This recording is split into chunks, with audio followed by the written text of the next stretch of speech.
ગુનેગાર ગમે તેટલો ચાલાક કેમ ન હોય, કાયદાના લાંબા હાથ અને સત્યની નજરથી તે ક્યારેય બચી શકતો નથી. નવસારી ચકચારી હત્યા કેસ: માત્ર ગણતરીના કલાકોમાં 4 ખૂંખાર આરોપીઓ ઝડપાયા.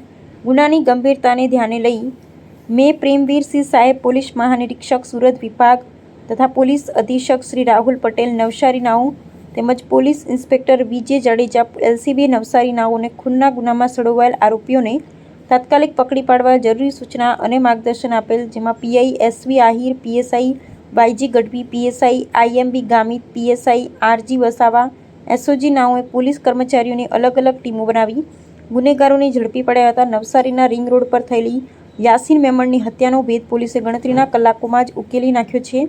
એલસીબી અને ટાઉન પોલીસે સુરતના 4 રીઢા ગુનેગારોને ઝડપી પાડી જેલના સળિયા પાછળ ધકેલી દીધા છે. મુખ્ય અંશો: 14 મેના રોજ નવસારી રિંગ રોડ પર જૂની અદાવતમાં 27 વર્ષીય યાસીન મેમણની ચપ્પુના ઘા ઝીંકી ઘાતકી હત્યા કરવામાં આવી હતી. એલસીબી અને પોલીસે 100થી વધુ સીસીટીવી અને હ્યુમન ઇન્ટેલિજન્સનો ઉપયોગ કરી માંડવી બારડોલી રોડ પર વોચ ગોઠવી સફેદ i20 કારમાંથી 4 આરોપીઓને ફિલ્મી ઢબે દબોચી લીધા છે. એક મોઇનુદ્દીન ઉર્ફે ટીપુ મુખ્ય આરોપી, જેણે ચપ્પુ માર્યું હતું. બીજો મો લતીફ રગરેજ. ત્રીજો બાળકૃષ્ણ ઉર્ફે જમરૂખ.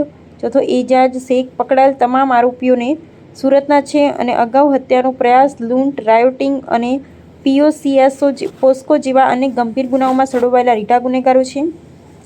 નવસારી પોલીસે તમામ આરોપીઓને ટાઉન પોલીસ સ્ટેશને સોંપી કાયદેસરની કડક કાર્યવાહીનો ધમધમાટ શરૂ કર્યો છે. અહેવાલ: જયંતભાઈ ઠક્કર, ન્યૂઝ 16 ગુજરાત.